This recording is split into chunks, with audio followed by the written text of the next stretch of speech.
नमस्ते स्टूडेंट। आज हम ऑनलाइन क्लास में संस्कृत विषय का अध्ययन करेंगे। संस्कृत में जो सबसे अपना पहला जो पढ़ने का सोपान रहेगा वो रहेगा ग्रामर यानी संस्कृत व्याकरण। संस्कृत व्याकरण जानना बहुत ज़रूरी है संस्कृत सीखने के लिए। तो जैसे अपने हिंदी में दो वचन होते हैं, वैसे अपने संस्कृत में संस्कृत ग्रामर में 3 वचन होते हैं। हिंदी में अपने जैसे एक वचन और बहुवचन होता है, तो संस्कृत में एक वचन, द्विवचन और बहुवचन। एक वचन जिससे हमें एक संख्या का बोध हो, एक शब्द का बोध हो, वो एक वचन कहलाता है। द्विवचन जिससे हमें दो का बोध हो, दो संख्याओं का बोध हो, दो शब्दों का बोध हो, दो अर्थों का बोध हो, वो द्विवचन कहलाता है। बहुवचन दो से अधिक होने पर वो बहुवचन में गिना जाता है या बहुवचन का बोध कराता है। तो इसी तरह से जैसे हिंदी में दो वचन होते हैं, अपने संस्कृत में 3 वचन होते हैं। एक तो होता है एक वचन, द्विवचन और बहुवचन। संस्कृत में अपने 3 वचन होते हैं, एक वचन, द्विवचन और बहुवचन। इसी तरह से जैसे शब्द रूप पढ़ते हैं तो शब्द रूप में प्रथमा विभक्ति, द्वितीया, तृतीया, चतुर्थी, पंचमी, षष्ठी, सप्तमी। प्रथमा से लगा करके 7 विभक्तियां होती है और संज्ञा शब्द हो तो एक उसमें संबोधन होता है। तो विभक्तियों में होता है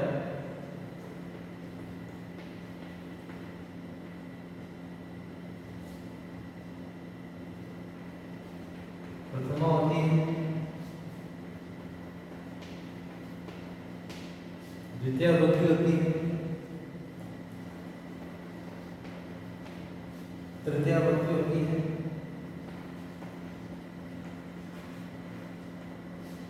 चतुर्थी विभक्ति होती है,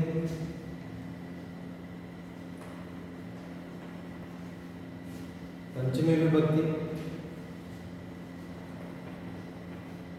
षष्ठी विभक्ति, सप्तमी विभक्ति। प्रथमा से लगा करके 7 विभक्तियां होती हैं और एक होता है संबोधन।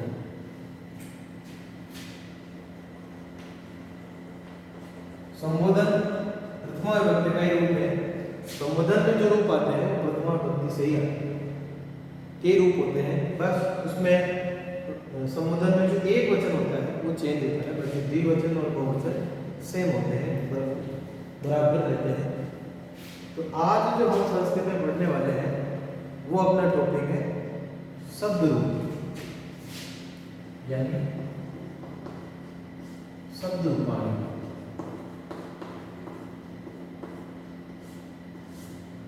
ये आप सभी डाल लें। आज हम पढ़ेंगे शब्द रूपाणी। शब्द रूपाणी तीनों वचनों में चलते हैं। एक शब्द रूप जो होते हैं एक वचन, द्विवचन और बहुवचन होते हैं। शब्दों के जो रूप होते हैं वो प्रथमा विभक्ति, द्वितीया, तृतीया, चतुर्थी, पंचमी, षष्ठी, सप्तमी, सप्तमी तक चलते हैं। 7 विभक्ति और तीनों वचनों में उनके रूप रखे जाते हैं। तो शब्द रूपों में एक तो होते हैं अजंत, अजंत शब्द रूप, और एक होते हैं अनंत।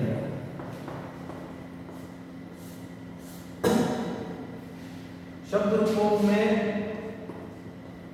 सुबंत इनको कहा जाता है। क्या कहते हैं? सुबंत। यानी इनमें शब्दों में प्रत्ययों का प्रयोग करके उनको विभक्तियों के रूप में इस तरह से लिखा जाता है। जैसे अस है, अमो है, जस है। अस, अमो, जस प्रत्यय लगा करके प्रथमा विभक्ति का प्रयोग शब्दों के रूप में लिख दिया जाता है। तो अजंत में अजंत जो शब्द रूप होते हैं जैसे अकारांत है, आकारांत है, इकारांत है,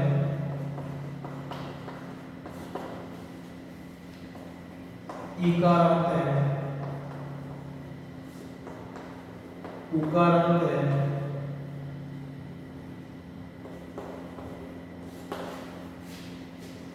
उकारांत है,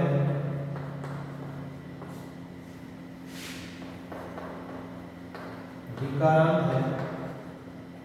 ये सब शब्द रूप अजंत कहलाते हैं और इन्हीं का हम शब्द रूपों के अंतर्गत अध्ययन करेंगे। जो शब्द जिसके अंत में अ आता है वो अकारांत है, जिसके अंत में आ रहा हो वो अकारांत है, जिसके अंत में छोटी ई आ रही हो वो इकारांत है, जिसके अंत में बड़ी है वो बड़ी इकारांत है, छोटा हो अगर अंत में आ रहा है किसी शब्द के तो उकारांत है, बड़ा हुआ आ रहा है तो वो उकारांत है। यदि री आ रहा हो तो वो हो जाएगा विकारांत। यानी जिस शब्द के अंत में जो स्वर अंत में सुनाई देता है वो उसका पहचान हो जाती है, अकारांत, उकारांत, इकारांत ये है। तो सबसे पहले हम जो आज शब्द पढ़ने जा रहे हैं वो है शब्द रूप के अंदर सबसे पहले है अपने अकारांत,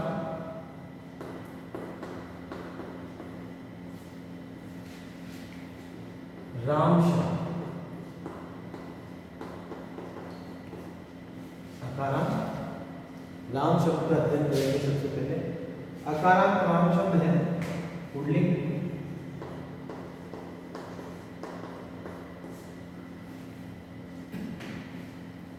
तो देखिए सबसे पहले हम विभक्ति लिख लें, एक वचन, द्विवचन, बहुवचन का की सारणी बना लें। अब हम लिखने जा रहे हैं राम शब्द प्रथमा विभक्ति। सबसे पहले लिखेंगे राम है,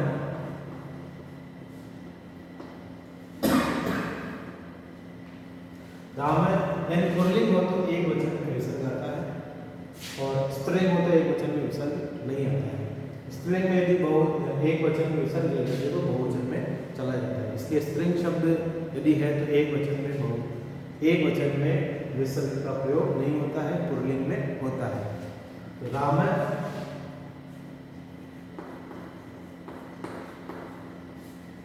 रामो,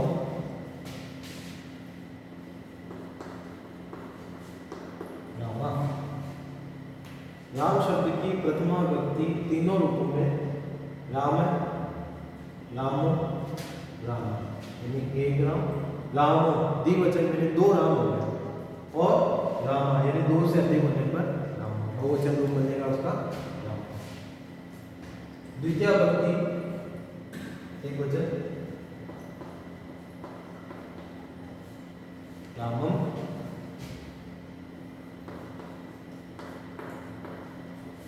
रामो,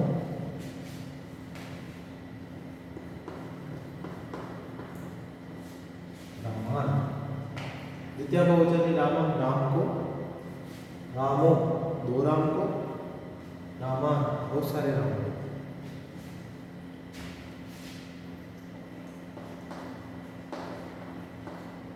रामेण,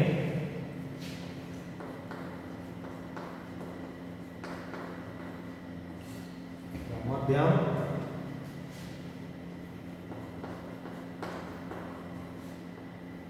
रामे, रामेण, रामाभ्याम, रामे। रामे में एक की मात्रा और विसर्ग बहुवचन रूप हो जाएगा। फिर आएगा चतुर्थी विभक्ति एक वचन में रामाय, रामाभ्याम,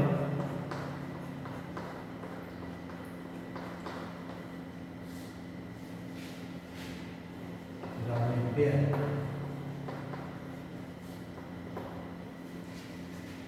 पंचमी विभक्ति राम शब्द की एक वचन रामान, रामाभ्याम,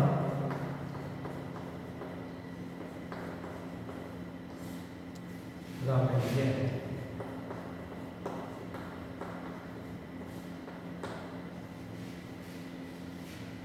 षष्ठी विभक्ति रामस्य, रामयो,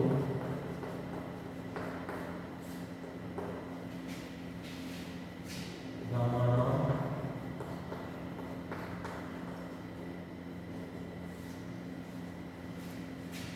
सप्तमी विभक्ति रामे, रामयो, और सप्तमी विभक्ति बहुवचन रामेषु।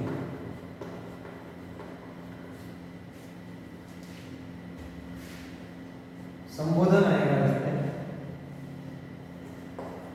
हे राम, विसर्जन नहीं आएगा, एक वचन में हे राम, और संबोधन का चिन्ह, और बहुवचन में विसर्ग का प्रयोग रामा। यानी जो प्रथमा विभक्ति है राम, राम, रामा बहुवचन रामा, संबोधन वही रखा जाता है, सिर्फ एक वचन में वो चेंज होता है। तो ये हुआ अकारांत राम शब्द पुल्लिंग। संबोधन प्रथमा विभक्ति से लगा करके संबोधन तक रामाय रामो रामा, रामम रामो रामा, रामेण रामाभ्याम रामे, रामाय रामाभ्याम रामेभ्य, रामात् रामाभ्याम रामेभ्य, रामश्च रामयो रामणाम, रामे रामयो रामेषु, हे राम, हे राम, हे राम। अकारांत राम शब्द रूप का ज्ञान होना बहुत जरूरी है, क्योंकि जब भी हम वाक्य निर्माण करेंगे, प्रश्न निर्माण करते हैं, वाक्य निर्माण करते हैं, तो शब्द रूप का ज्ञान होना बहुत जरूरी है। यदि हमें किसी भी शब्द रूप की विभक्ति याद नहीं है तो हमारा वाक्य निस्संदेह वो गलत बन सकता है। इसलिए अपने वाक्य के निर्माण के लिए हमें शब्द रूपों का ज्ञान होना बहुत ही जरूरी है। तो अकारांत राम शब्द है, तो अकारांत और भी राम शब्द की तरह जो अकारांत है वो शब्द आप लिखें, जो मैं आपको इधर लिख रहा हूं। जैसे बालक शब्द है, बालक,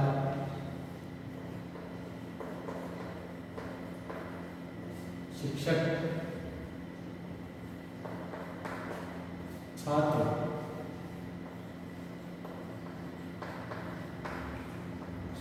अध्यापक, शिव, गणेश, मोहन।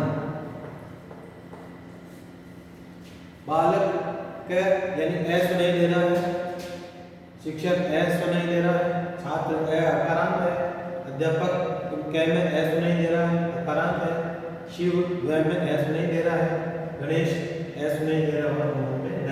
यानी ये सभी अकारांत शब्द हैं जिनको आपको राम शब्द अकारांत के अनुसार लिखना है। नोटबुक में आप इन शब्दों को बालक शब्द, शिक्षक, छात्र, अध्यापक, शिव, गणेश और मोहन, इन शब्दों को राम शब्द के अनुसार लिखें, अभ्यास करें नोटबुक में। जितना हम अभ्यास करेंगे उतना ही अपने को याद रहेगा और उतना ही हमारे मस्तिष्क में ये शब्द रूप बने रहेंगे। तो जिस तरह से बालक शब्द को यदि हम राम शब्द के अनुसार रखते हैं तो बालक को रखिए बालक, बालको, बालका, बालकम, बालको, बालकान, बालकेन। यहाँ पे न आएगा, ना कि न आएगा। ये न और न कब आता है वो मैं भी बता देता हूँ आपको कि न कब लिखना है और न कब लिखना है। तो यहाँ पे बालकेन न नहीं लिखना है, यहाँ पे लिखना है बालकेन न। रामाभ्याम, बालकाभ्याम, रामे, बालके, रामाय, बालकाय, रामाभ्याम, बालकाभ्याम, रामेभ्य, बालकेभ्य, रामात्, बालकात्, रामाभ्याम, बालकाभ्याम, रामेभ्य, बालकेभ्य, रामश्च, बालकश्च, रामयो, बालकयो, रामाणाम, बालकानाम। यहाँ भी न बालका नाम लिखना है, न लिखना है, न नहीं लिखना है। रामे, बालके, रामियो, बालकेयो, रामेषु, बालकेषु। हे राम, हे बालके, हे राम, हे बालको, हे रामा, हे बालका। इस तरह से शिक्षक शब्द भी, छात्र शब्द भी, अध्यापक शब्द, शिव शब्द, गणेश और मोहन, ये शब्द रूप अकारांत है। तो अकारांत राम शब्द के अनुसार आपको इन शब्दों को रखना है, लिखने का घर पर अभ्यास करना है। और जितना हम अभ्यास करेंगे उतना हमारी तैयारी ज़्यादा से ज़्यादा हो पाएगी। तो आप इनको उतार लें एक बार।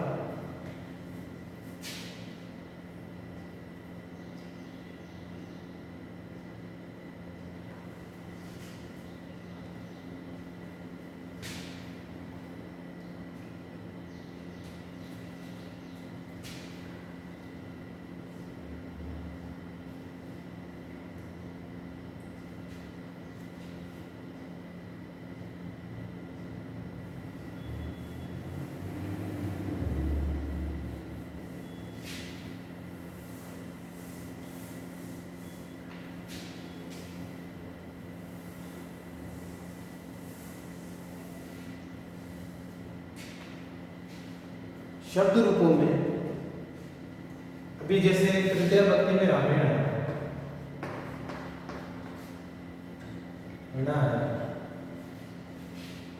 षष्ठी भक्ति में आया रामायण,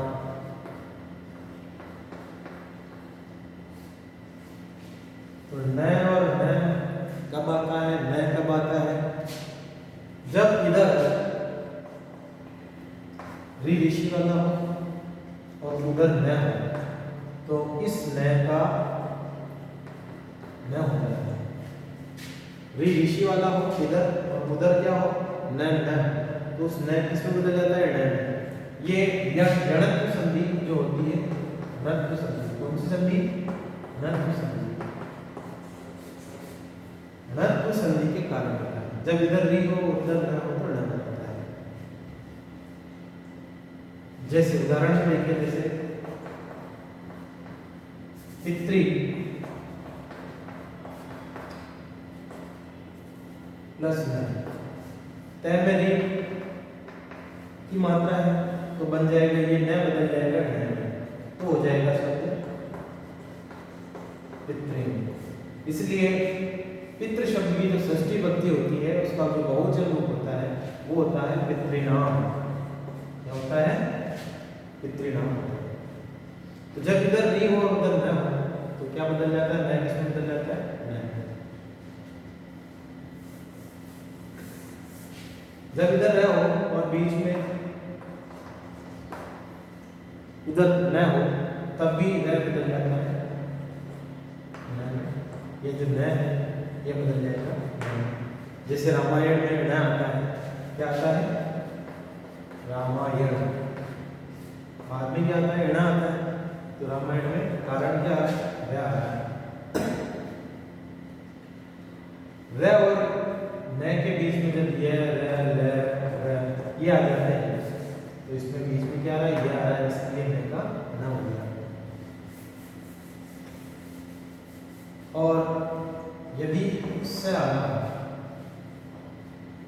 और उधर न हो तब भी क्या होगा, ये जो न है, ये जो न है ये बदल जाएगा ण। जैसे कृष्ण प्लस न, तो इधर क्या आ गया, स आ गया, और उधर क्या है, न, तो क्या बनेगा, कृष्ण। यानी ये न किसमें बदल गया, न में बदल चुका है। किसके कारण, स के आने से। तो र आ जाए, र आ जाए, री आ जाए, स आ जाए, तो क्या बदल जाता है, न किसमें बदल जाता है, न में बदल जाता है।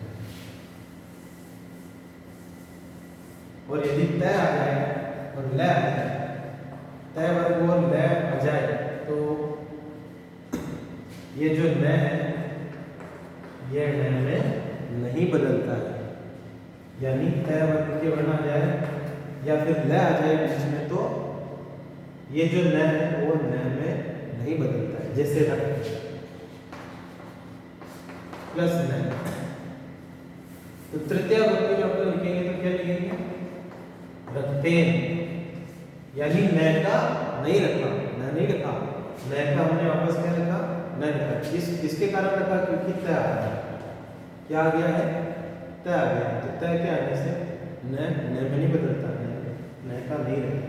याद रखिएगा जब भी आप कभी आए तो कंफ्यूज ना हो कि कभी तो न आ जाता है कभी न आ जाता है, तो उसके आने का कारण कौन सी संधि, णत्व संधि के कारण न का न हो जाता है और ले के आने से नहीं होता है। तो बालक में जैसे ये बालक है, बालक में क्या आ गया, ल आ गया, तो तृतीय विभक्ति में एक वचन में क्या होगा, बालकेन।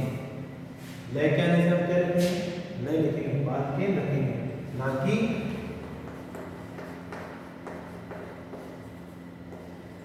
बालकेन। नहीं रखेंगे, क्या रखेंगे, न रखेंगे, बालकेन। बीच में क्या आ गया, ल आ गया, तो ल के आने से न का न रहेगा, न में बदलेगा नहीं। तो इस तरह से तो बालकेन लिखा जाएगा, ना कि बालकेन। तो अब हम लेते हैं अकारांत शब्द, राम शब्द हो गया। अब लिखो आप शब्द रूपानी को फिर यहाँ लिख देता हूँ मैं।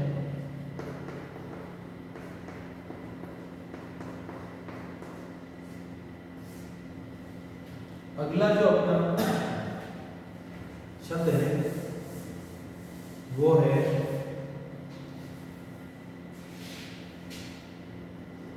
इकारांत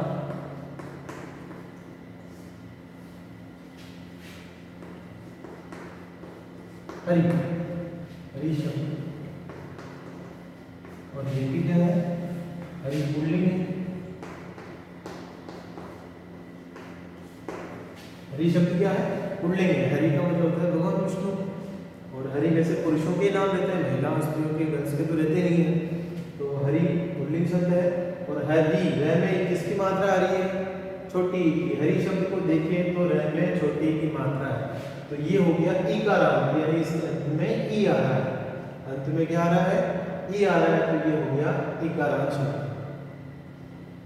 तो हरि, हरि शब्द रूप बोलने और लिखने में भी अच्छा है और बोलने में भी अच्छा है, क्योंकि हरि भगवान विष्णु का नाम है और भगवान का नाम लेने से तो अच्छे अच्छे काम हो जाते हैं। तो हरि शब्द की प्रथमा विभक्ति ही वचन होगा, हरि। हरि प्रथमा विभक्ति द्विवचन में बड़ी की मात्रा आ जाएगी। हरि में है छोटी की मात्रा, लेकिन जब हम प्रथमा विभक्ति द्विवचन रखें तो बड़ी की मात्रा रखनी है, छोटी नहीं रखनी है। हरि हरि हरि, हरिये। बोलते जाए और लिखते जाए, बोलते जाए, जितना बोलेंगे उतना लिखेंगे तो ज्यादा याद है। तो हरि हरि हरिये,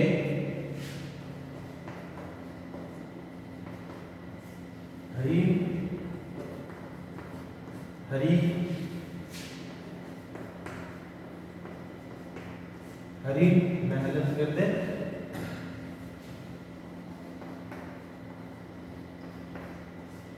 हरिणा,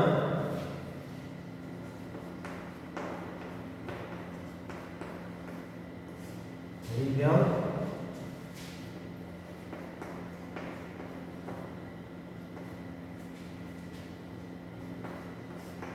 हरिभी, हरिणा हरिभ्याम हरिभी,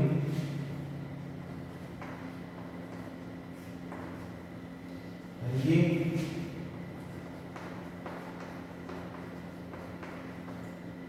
हरिभ्याम,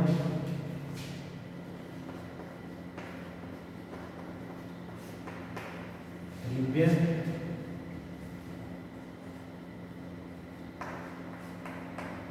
हरे,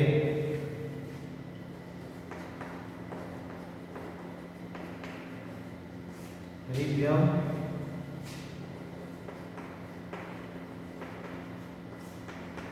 हरिभ्य,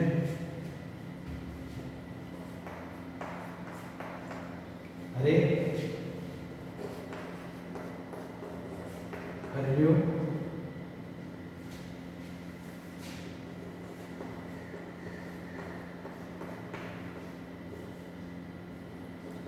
हरिनाम।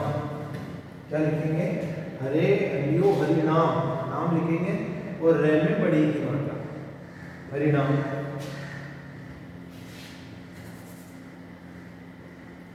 सप्तमी विभक्ति एक वचन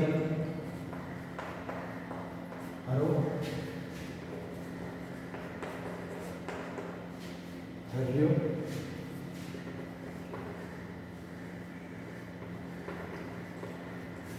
हरीशु और संबोधन जो प्रथमा विभक्ति से आता है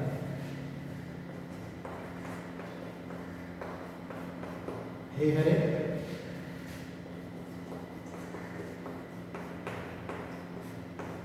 हे हरो हे हरि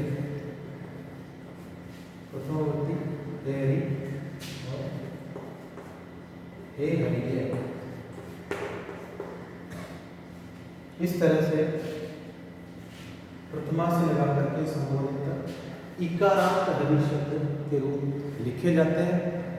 अब इनका उच्चारण चाहे तो आप विभक्ति पहले बोल लेंगे प्रथमा हरि हरि हरिये, या इस तरह से बोल सकते हैं विभक्ति को बाद में बोला उच्चारित किया जा सकता है कि हरि हरि हरिये प्रथमा, हरि हरि हरि हरि द्वितीया, हरिणा हरिभ्याम हरिभि तृतीया, हरिये हरिभ्याम हरिभि चतुर्थी, हरे हरिभ्याम हरिभ्ये पंचमी, हरे हरियो हरिनाम षष्ठी, हरो हरियो हरीषु सप्तमी और हे हरे हे हरि हे हरिये संबोधन। इस तरह से अब हरि इकारांत जो पुल्लिंग है, इकारांत अन्य जो शब्द रूप है, जिस तरह से हमने अकारांत बताया है इस तरह से इकारांत भी है। जो शब्द रूप आपको इनके अनुसार लिखने हैं, अभ्यास करना है अपनी नोटबुक में, ग्रामर की नोटबुक बनानी और उसमें इकारांत अकारांत जो शब्द रूप है मैंने एक लिखाया है, आप इस उदाहरण को देखते हुए वो शब्द रूप लिखने का घर पर प्रयास करें। इकारांत जो शब्द रूप है जैसे कपि, कपि शब्द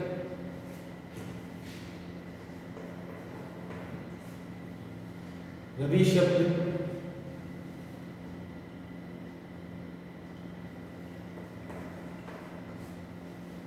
कवि शब्द, कपि रवि कवि गिरी,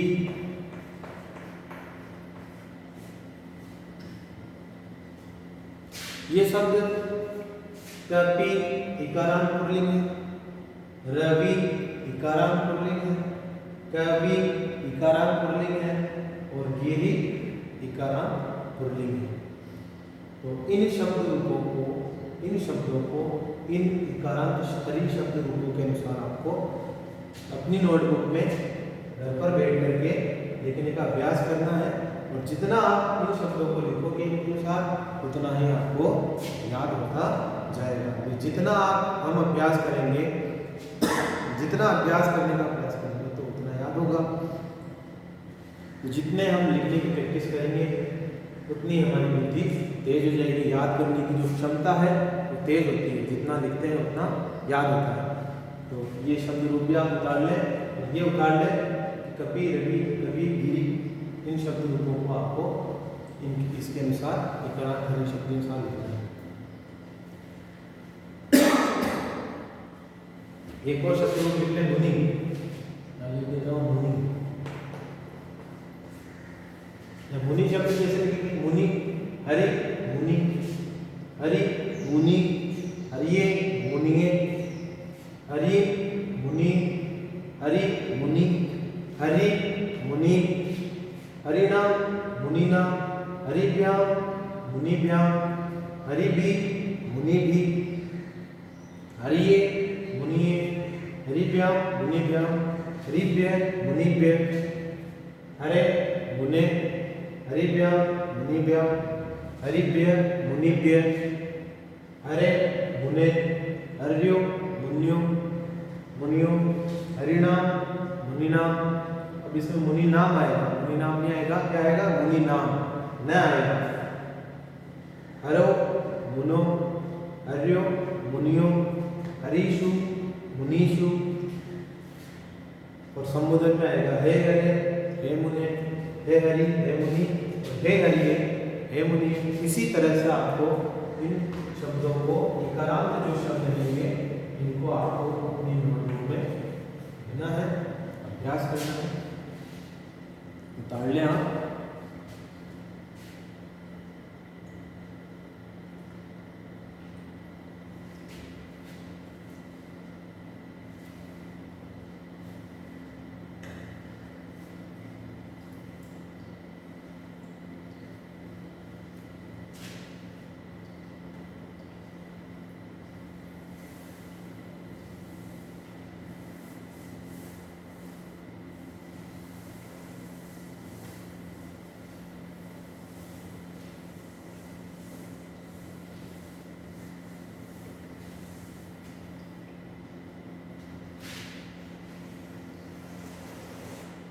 अगला जो है वो पुल्लिंग शब्द है, लेकिन हम इकारांत नहीं लेंगे, वो अब हम लेंगे उकारांत, यानी वो है उकारांत। उकारांत शब्द है वो, और शब्द है भानु। भानु न में छोटे ऊ की मात्रा है, तो ये हो गया। अंत में क्या सुनाई दे रहा है अपने को? ऊ सुनाई दे रहा है, तो ये हो गया उकारांत। उकारांत पुल्लिंग है, तो एक वचन में रखेंगे पुल्लिंग में भानु, विसन, भानु। जैसे हरि में बड़ी की मात्रा हो गई थी द्विवचन में, तो भानु में बड़ी की मात्रा हो जाएगी। हरि में बड़ी की मात्रा लिखी थी, तो प्रथमा विभक्ति द्विवचन में भानु में बड़े की मात्रा आ जाएगी। भानु, भानु, भानु,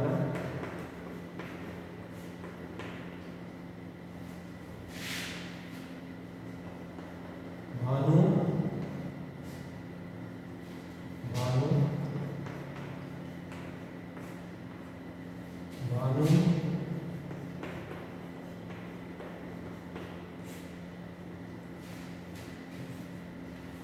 तृतीया विभक्ति एकवचन भानुना, द्विवचन में भानुभ्याम,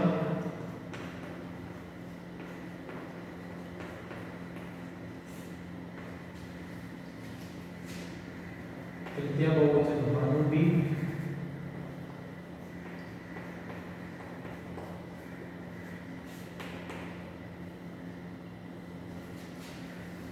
चतुर्थी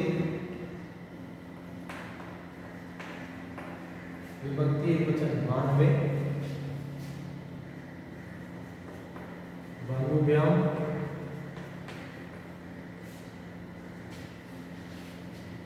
भानुभ्य,